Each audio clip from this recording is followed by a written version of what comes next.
All right, so good morning. It is October 19th, and I'm just like my last video, I'm uh in the fourth week, so about 3.5 weeks out. This Saturday is I'm gonna be 3 weeks out, and I decided to show you guys a full day of eating today, considering today is a high carb day. Just looking a lot tighter. Coach likes how I'm progressing, so we're looking to up the carbs today just to kind of fill up and harden up a little bit more. So here I got 55 grams of cream of rice, 12 grams of almond butter, 75 grams of blueberries. Here, 8 ounces of egg whites, 2 whole eggs. I put some salt, add a little bit of pepper, you know, and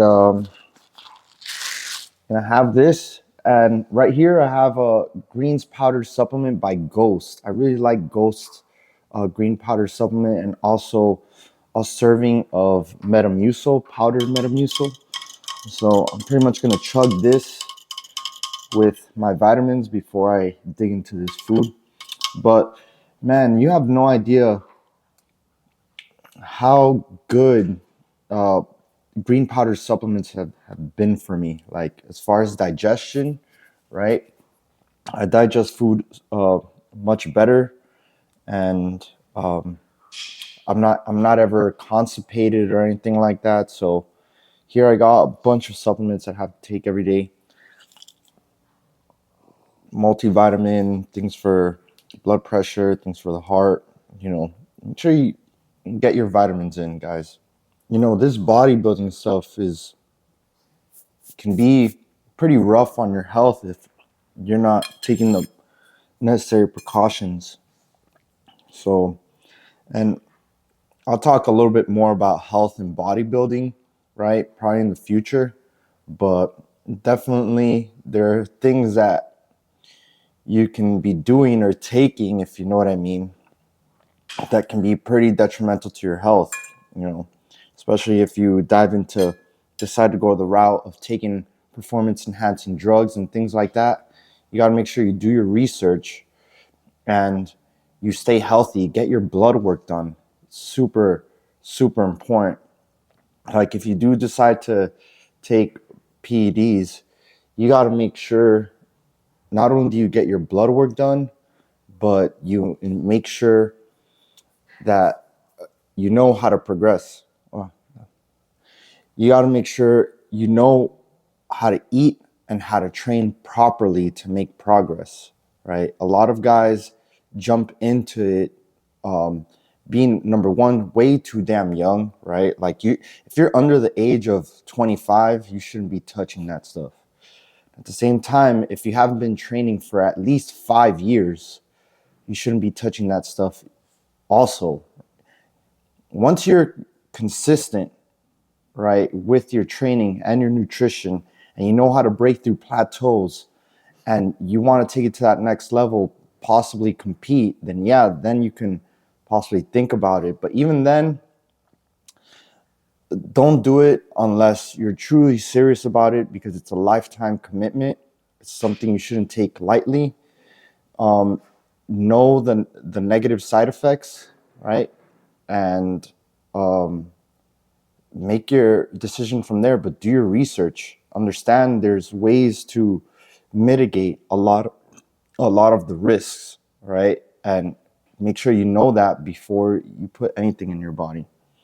Okay, but anyway, you're gonna enjoy this meal right here. Catch you guys on meal two. All right, guys, right here I got my second meal ready. This is gonna be my pre-workout meal. All right, so right here I got 5 ounces of chicken, 10 grams of almond butter, and 180 grams of white rice. This is a lot of rice for me at this point in prep, so I'm really going to enjoy this.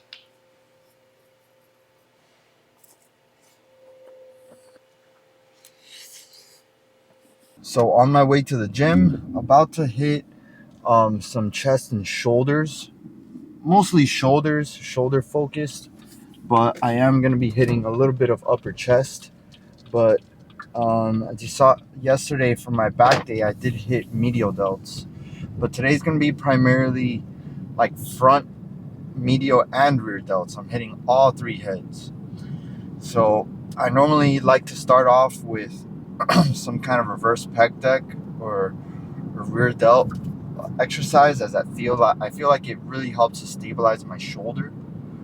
Okay, and then from there I'm going to be moving on to some kind of overhead pressing movement, which trains the front head of the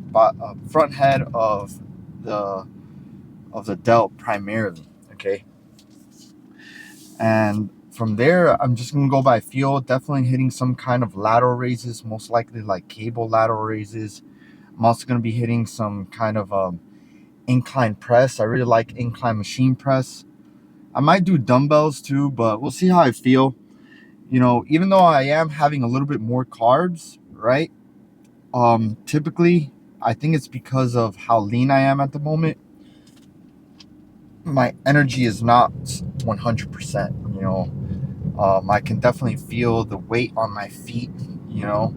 It's everything's a little bit more of a drag, but that's part of dieting, right? When you're dieting, especially when you start getting sub 10%, everything starts to become a little bit more of a drag, but definitely not as bad as my last preps being this close to a show, right? Like in my past preps, when I'm this close to a show, man, like everything's like a living nightmare, but it's all about perspective, it's because when you're dieting down, right, to this extent, it's a self-inflicted gunshot wound. I would say, you're doing it to yourself. You're choosing to get this lean. There's really no reason to get this lean, at least for most people. For me, definitely, number one, I do it because I love it, right? I love the bodybuilding lifestyle. I love being on a plan, on a regimen, right?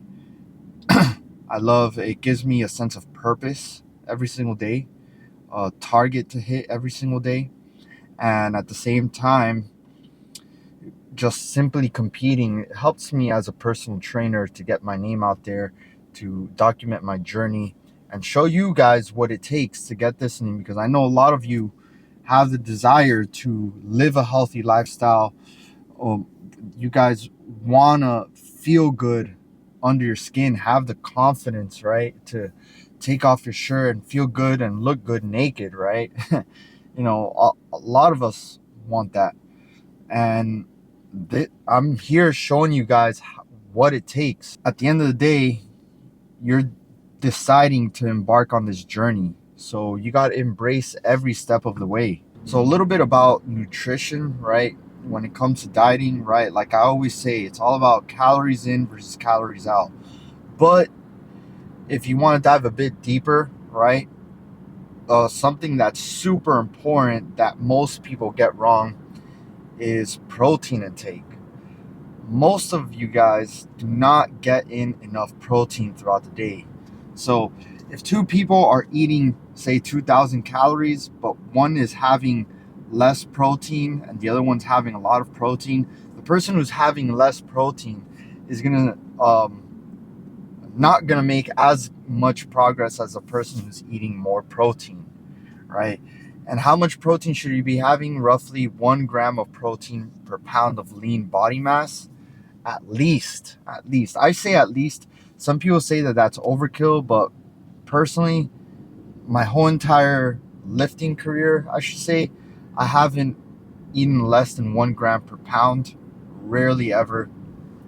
And as I get leaner, I like to raise my protein intake upwards to 1.3 grams per pound, right? And why is protein so essential? Because protein is literally the building blocks of muscle. So you can't just produce protein from thin air. You need the building blocks. Literally, like if you want to build a house, you need bricks. If you don't have bricks, you're not going to build a house, right? And especially if your goal is to shed more body fat, it's important that you get in the protein for a few reasons, right? Not only are you going to be able to build and retain more muscle as you're dieting, as you're cutting, but protein is very thermic, right? So what that means, it has a high thermic effect of food. So what that means is that your body literally burns more calories just to digest the protein compared to carbs and fat. Like, fat is similar to fat. So if you eat high fat, it's going to turn into body fat much easier. But protein is a very complex molecule that your body has to work really hard to break apart. So it takes up a lot of energy, aka calories, for your body to digest it. So that's why if you have two guys, one's eating 2,000, both are eating 2,000 calories, but one guy's eating a gram per pound of body weight, the other guy's eating half a gram per pound of body weight, like literally half of what the other guy's eating. The guy who's eating more protein is going to shed more body fat, and they're going to build more muscle and or retain more muscle. All right, so keep that in mind. Get your protein intake up. All right, so a very simple way to do it, right? If you have like a food tracking app, one of my favorite is Macro Factor. That's a really good food tracking app. Another really good one is MyFitnessPal. But use whichever you enjoy, a food tracking app. Get your body weight and divide it into 4 or 5, depending how many meals you can have per day, right?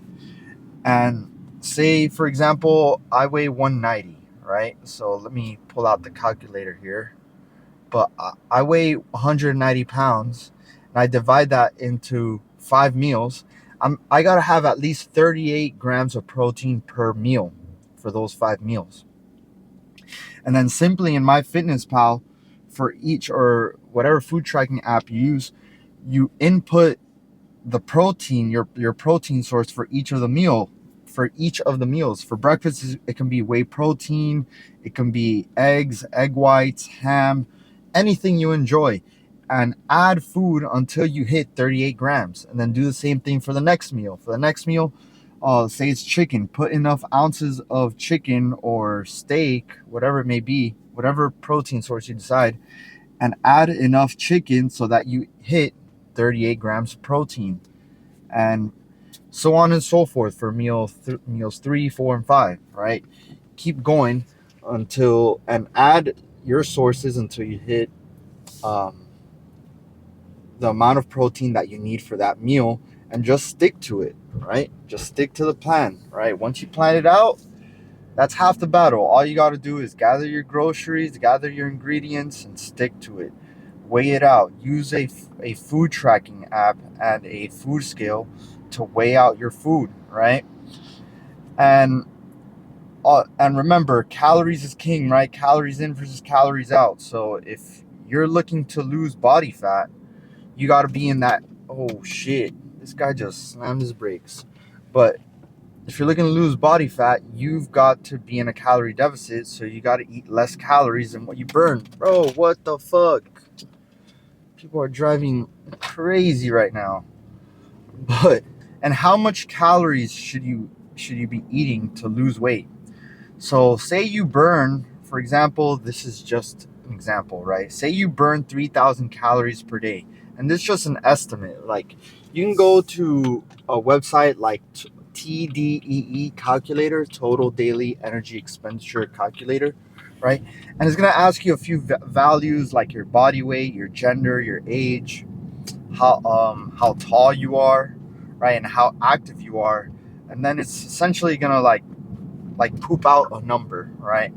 And this is a good starting point. You know, if you use a TDEE calculator, that's a good starting point.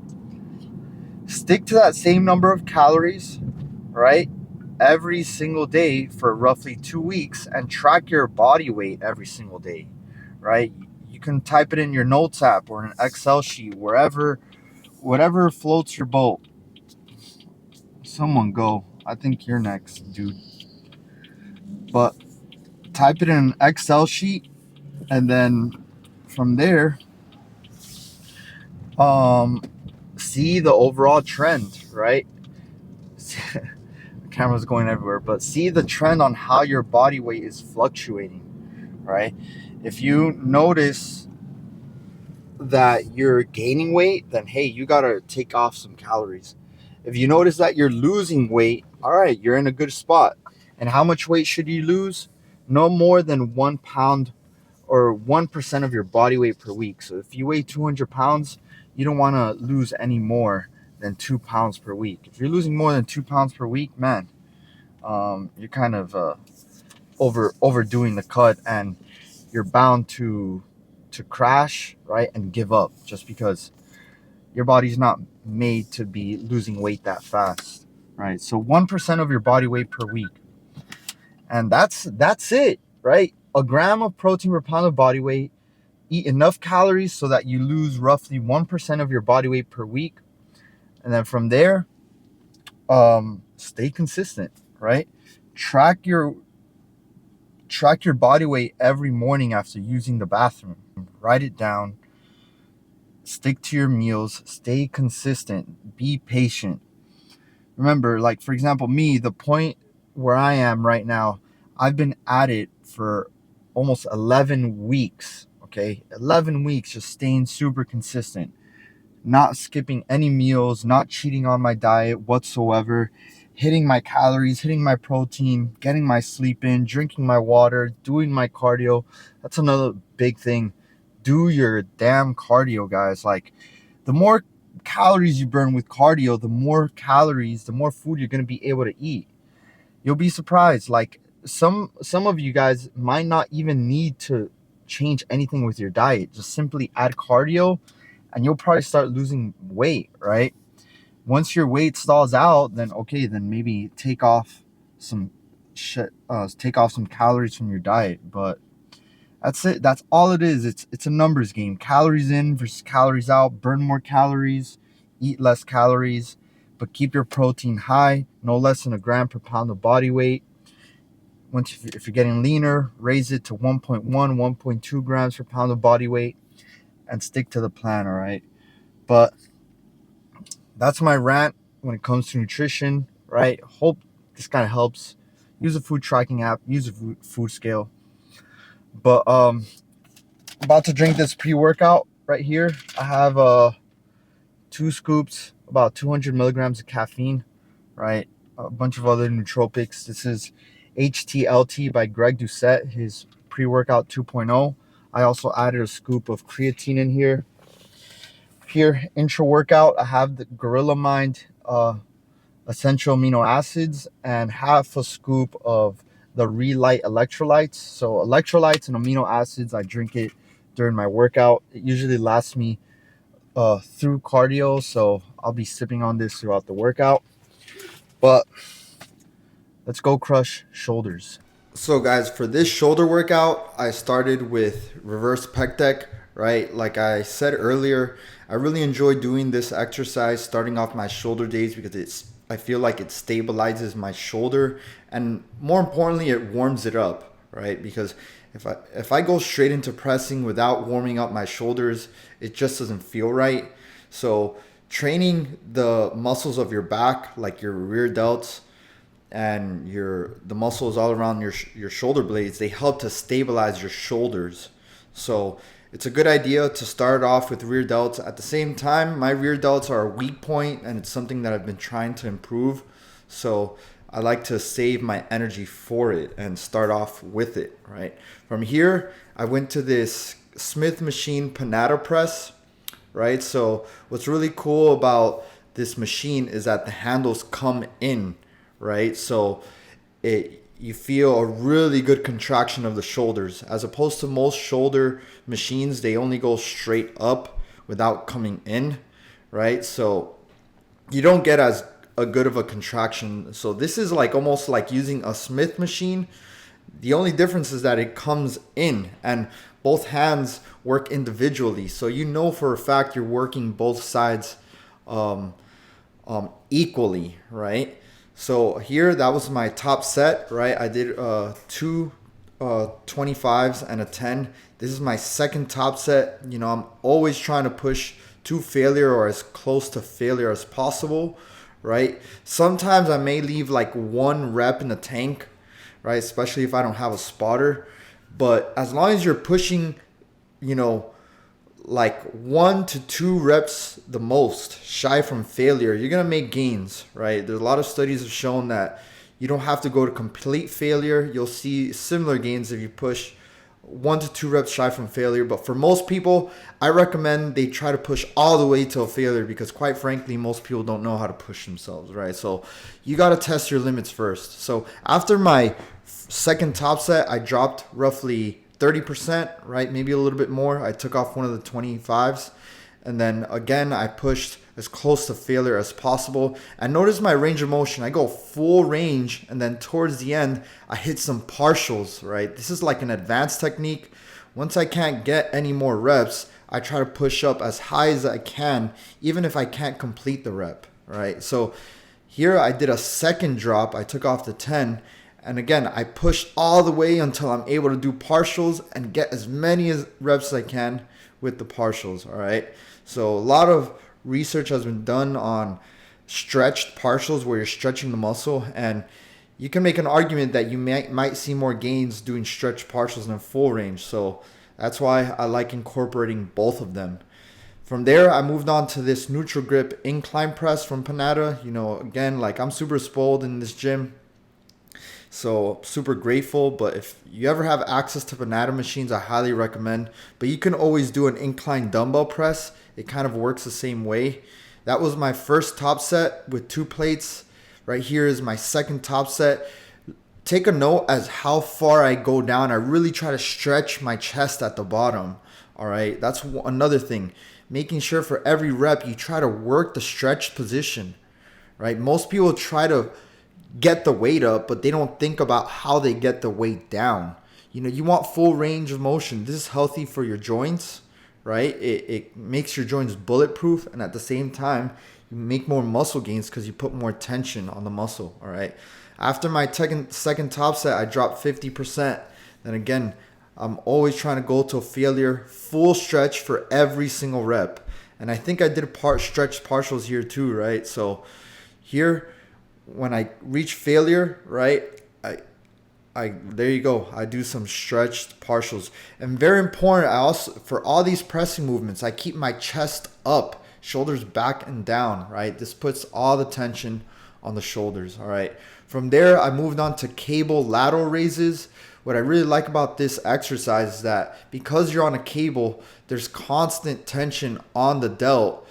You know, unlike when you're holding the dumbbells down to your side, there's no tension on the medial delt, you know, on your shoulder until you start lifting it up. But with this variation on the cable, there's always tension, even when you have your palm in the bottom, because it's the cable is pulling your arm across, right? So gravity is pulling pretty much like horizontally. So there's always tension on a medial delt, right? From there, I moved on to single arm tricep extension, cable tricep extension. I really love this exercise because it puts a ton of tension on your tricep. I really try to keep that elbow up to the side, and the cable, I place it a little bit higher than my shoulder, and this hits all 3 heads of the tricep as well. So that's why I really enjoy doing this exercise. All right. So here again, I'm pushing to absolute failure. And one thing you guys don't see here is I track all my workouts in an app on my phone. So I'm always trying to push for more reps, more weight, or more sets. You know, super important you track your workouts, right? From there, I moved on to second tricep exercise. I believe I did 4 sets for both tricep exercises.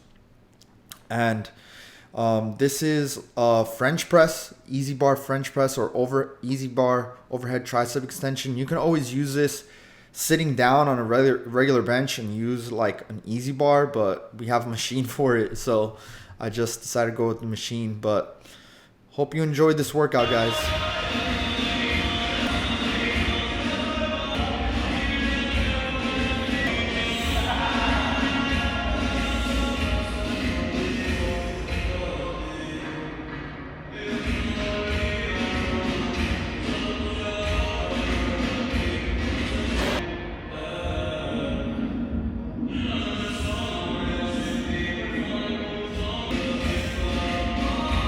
All right, just got solid shoulder workout. You guys saw the pump.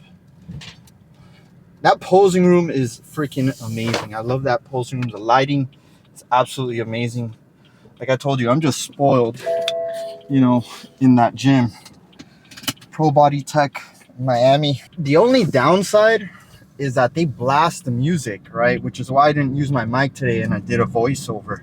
Because they always blast the music.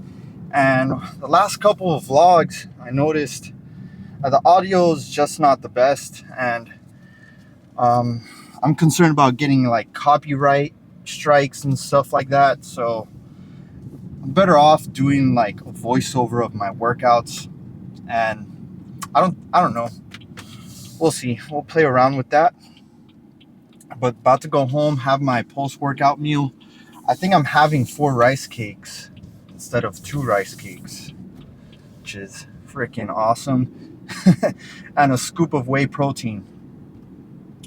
I am, like I said, 3.5 weeks out, but I think I might do nationals, which is in December 9th. So I would be technically, if I put my mind on the main goal, I'm really like 7.5 weeks out, right? Because nationals is 4 weeks after the show on November 11th. So I'd be roughly 8 weeks out, and I'm setting my mind to it. Like, I feel amazing this prep, like I've been saying. So I think I'm gonna bring my absolute best package, and I'm super excited for that. And being not being so active on social media and on not being so active on Instagram, because that's where I primarily post. I feel like this YouTube channel is just like a few people that really vibe with me.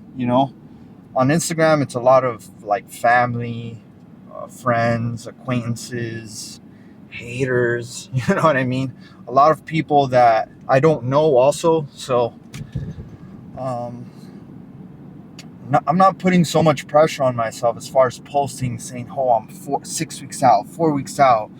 I'm not sharing the journey so much on my Instagram, and so less people are asking me about it. Like, I remember the last couple of preps, a lot of people would ask me how I'm doing and stuff, but this one I just decided to keep it to myself. The moral of the story of what I'm trying to say is, when you work in silence, you do a lot better, right? You do better work when you work in silence. And that's, at least for me, one of the biggest lessons that I learned so far in this prep. And sometimes you just gotta work in silence. Work in silence and do your thing. Don't worry about trying to impress people, right? Just work in silence. And the ultimate goal is to become IFBB Pro.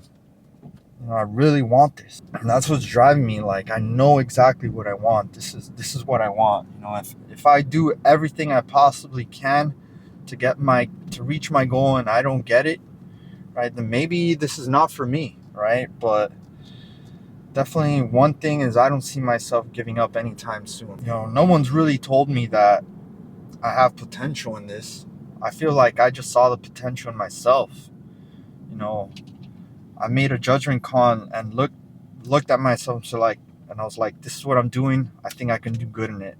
I've been lifting weights since I was 16 years old, and lifting weights is something that I've always looked forward to consistently my entire life since I've started lifting. I came to the point where I know this is something I'm doing for the rest of my life. I'm never gonna let it go. I don't see myself ever giving up weight training, whether I'm competing or not. I just love the lifestyle.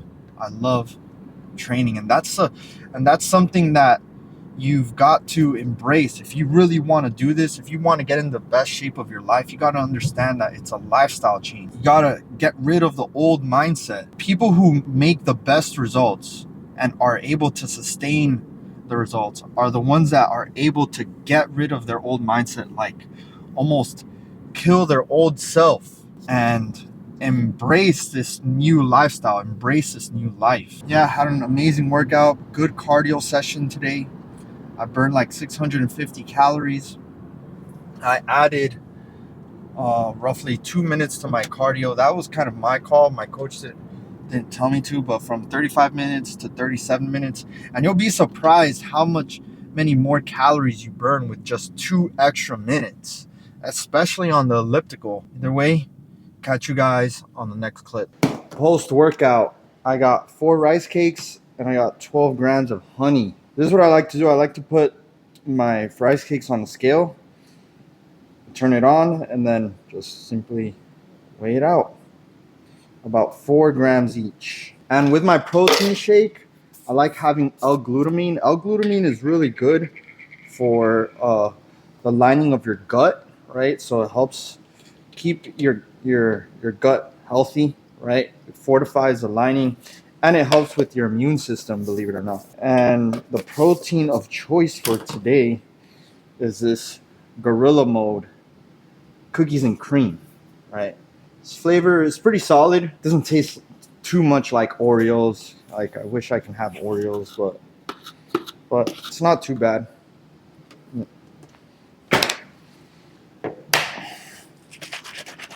Quick taste test, just so I can. It's not that bad. One of my favorite proteins is Diamantized chocolate, the fruity or the Cocoa Pebbles chocolate by Diamantized is one of my favorite chocolate protein. But decided to go with this today just to switch it up. This is it, guys. This is my post-workout meal. Getting the carbs in, simple sugars, and the protein.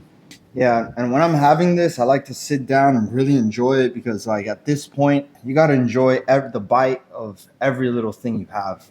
I'm not eating any desserts. I haven't eaten any desserts in months. This is one of the most strict preps I've had so far, but, you know, the results show, right?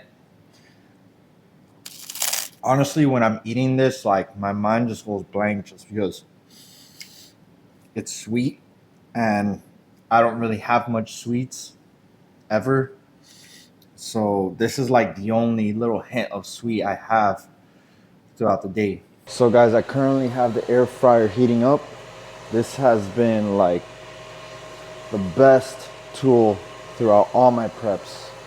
This Ninja grill slash air fryer thing. So I gotta cook up some salmon, and I just want to show you how I make it. So here I have some aluminum foil. Spread that. Got some olive oil cooking spray. Spray that. Very simple. Here I got 5 pieces of salmon. Now that I have them laid out, I'm gonna be using these seasonings. This smoky honey habanero, lemon butter garlic, and Himalayan pink salt. I'm just gonna sprinkle a little bit. Keep in mind that some of these seasonings have calories in them. Like, for example, this one has 5 calories per serving. So you don't want to be too generous with the seasonings. Just sprinkle just enough to give it some flavor, especially on prep. Every little calorie counts, okay? So I gotta be very careful with how much seasoning I put. So here I'm just gonna open this up. It's already preheated. All right. Just throw this in here. And I'm gonna leave it in here for about 6 minutes. 6-minute timer right there. So just 6 minutes, this should be fully cooked. All right, so it just went off, just finished. Check that out. So right here, guys, I took out the salmon and I put it in this Tupperware, and I simply just mashed it like this, just because it makes it a lot easier to prepare my food. So if you fail to prepare, you plan to fail. I think that's how the quote goes, right? So I just here prepare my next meal. I got 5 ounces of salmon, 180 grams of rice, and 7 grams of olive oil. I'm gonna have this. I am starving. I'm gonna add some sauerkraut to this, just about, I believe, 2 ounces, and enjoy this meal. I added the sauerkraut. Man, I'm so tired. I've been editing that video of, I've been editing one of the vlogs, one of the previous vlogs, a leg day vlog. And it's so frustrating because I'm not the best at like all this tech stuff, especially when it comes to editing video. I try to make it as easy as possible for myself. And sometimes just problems occur. Like for some reason, I edited an entire video, and for some reason it wasn't letting me export the video because it I don't know, it was giving me just a weird error there, and I pretty much had to delete the entire project and redo it again. And I was telling myself, I'm not gonna freaking, like, I'm not going to bed until I finish that video and I upload it. You know, kind of been procrastinating a little bit, but not this time. I'm just gonna grind it out, even if I go to bed late, even though I have to wake up early, but because I want to be more consistent with my YouTube. So I'm not gonna let some little hiccup cause me to give up, you know. But I'm enjoy this meal, go back to editing that video and upload it and be done with it. All right, but cheers.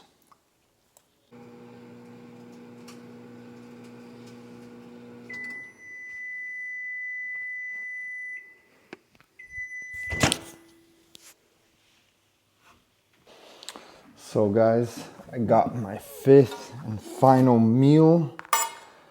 It is 5 ounces of lean ground beef, 93.7 lean ground beef. Here I got 2 ounces of sauerkraut, 190 grams of rice, and 7 grams of olive oil. So this is my favorite meal. You know, I love the ground beef and rice together, and typically I have this before bed. Shh, dog's barking. But I'm gonna enjoy this. Have a shut up. Shh. Go to your cage. Be quiet. Dog doesn't stop barking. It's as soon as I turn on the camera and start talking, he decides to start barking. So I'm gonna enjoy this meal. Have my pre-bed supplements to help me go to sleep, and then go to bed. And actually, I might just show you that what I take before bed, just to help me fall asleep. I'll put some salt on this bad boy. And you gotta save the best for last. And guys, if you're on a diet, that's why I love having a meal plan when I'm on a diet, because I never go to bed hungry. Because I save, when I have a well-structured plan and I have designated times when I'm gonna have those meals, I make sure I save a hefty meal for before I go to bed, because I don't want to go to bed hungry. This just sounds miserable. I've been there before where I'm dieting down, right? I'm following like if it fits your macros, right? And uh, following something like if it fits your macros, yeah, it's cool, it's fun, right? But the downside with it is that it's miserable, because you're trying to fit in all these foods that have a ton of calories, and by the time the end of the day comes, you still have like 50 grams of protein left. You know, you've eaten through all of your fat, or you have like 5 grams of carbs left. So you're like, damn, like what can I eat? All I can eat is egg whites. But even just the egg whites, you'll make you go over in carbs. Like, it's ridiculous. Have a set plan to follow and know what meals you're going to eat throughout the day, and make sure that meal is balanced out so that you're able to hit all of your macros, all of your protein, your carbs, your fats, and you have enough calories to spare before bed. You know, I feel like if it fits your macros, like I did it for a long time, and it's fun, right? As long as you're choosing the right foods. And the same principles of if it fits your macros still applies. Like I'm still having this, tracking my calories, eating the right amount of protein. If I were in contest prep, by all means, like I still follow a well-structured plan, but I'm more flexible with it. So what I'll do is maybe if I want to go have a burger or maybe some pizza, in moderation, right, is what I'll do is I'll take out one of my meals to replace it for that one meal. But I don't do that every single day, just in moderation, like maybe once or twice a week the most. And if I want to have something sweet, same thing, you know. For the most part, if I'm not dieting, right, I'm either maintaining or gaining, right? Like, so I get even more strict when I'm dieting. So it's hard to have balance when you're really trying to make the most out of a cut. Like you have to make those sacrifices. You're gonna have to skip out on those sweets here and there, right? You're gonna have to skip out on having that pizza or having that burger so you can make the progress that you're looking for, because you're, in a way, you're fighting against your body. So